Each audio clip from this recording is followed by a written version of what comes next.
How do you eat an elephant? I mean, how do you tackle a mega build? Piece by piece and with the right tools. In this video I will show you the design process and build a Celestra class spaceship from Battlestar Galactica in survival.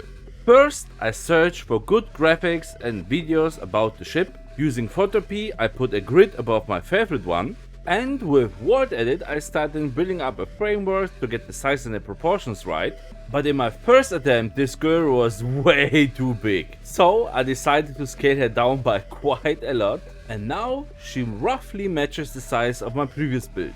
And with the skeleton done I could start adding some volume, so I started at the back, and this is the place where the huge thruster will be. At the front of whatever this is I added whatever that is, and here is the landing bay for all the small ships. Back to the rear of the ship I added this tank here, which is probably something for fuel for the thrusters, I don't know. So more volume on the underside of the ship, and I think it's time to clean up a little bit. So I did exactly that and started to work on some side bits where in the future the name of the ship will be put on. 3 days later. Okay, sorry, I made too much progress off camera. I finished the volume of the underside, and this bit here is my favorite so far. I also added the sidewalls of the ship and those huge ventilations over here.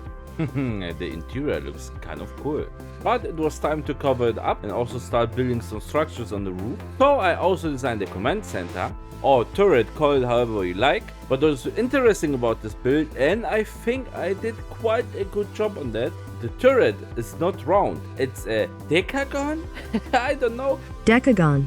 It's a 10-sided polygon. And while designing those final parts of the roof, I was thinking to myself, are those bits here wires? Are those cables? Are those pipes? Or are they there for the structural integrity? I don't know, I couldn't find anything about it. Maybe out there is a huge Battlestar Galactica fan who knows the answer. I think those are pipes, I'm not sure though. Now on the underside I added some more structures, tanks, and yes, looking at this I am now pretty sure those are really pipes. At least I don't think that I need it for the structural integrity. With all the main details in place, I had a talk with Ashley, the future owner of this ship, about what color should we use, how the ship should look like, and we decided to make it a bit darker but not too dark. So we decided to change the whole thing to tough. And to be honest, it looks even better now. And of course I forgot to show you the thruster. It's nothing spectacular, but it looks exactly like on the depictions that I could find on the internet. And I have to admit, this ship has quite a pretty bump.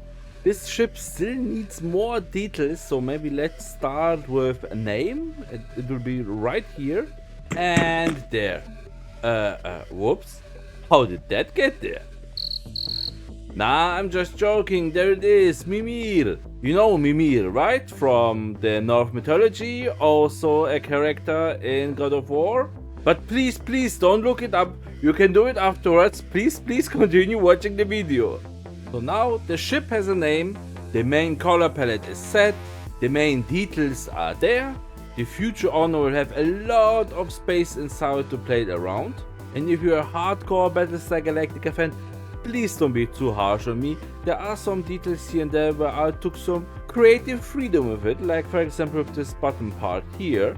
But overall I think this ship looks pretty amazing. But now you may say, Dofri, I don't know, something's not right about the ship.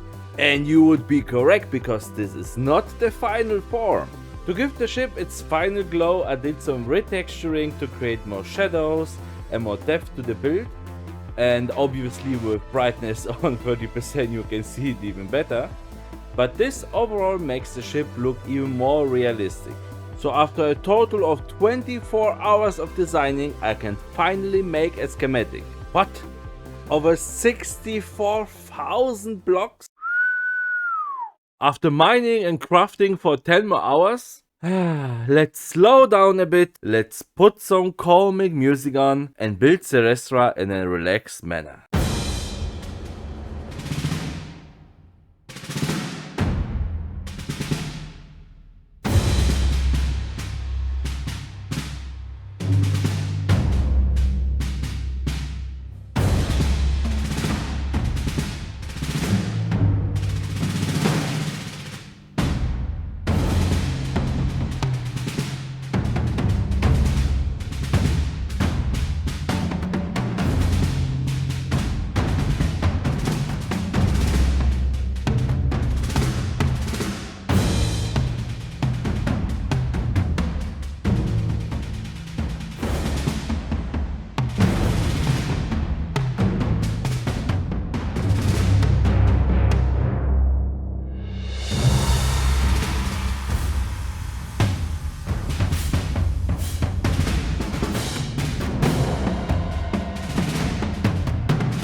Ain't she a beauty?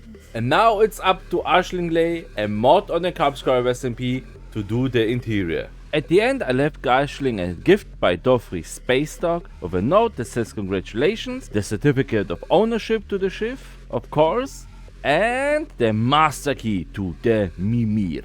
I'm out. Cheers. Hope you enjoyed watching and see you next time. Bye bye.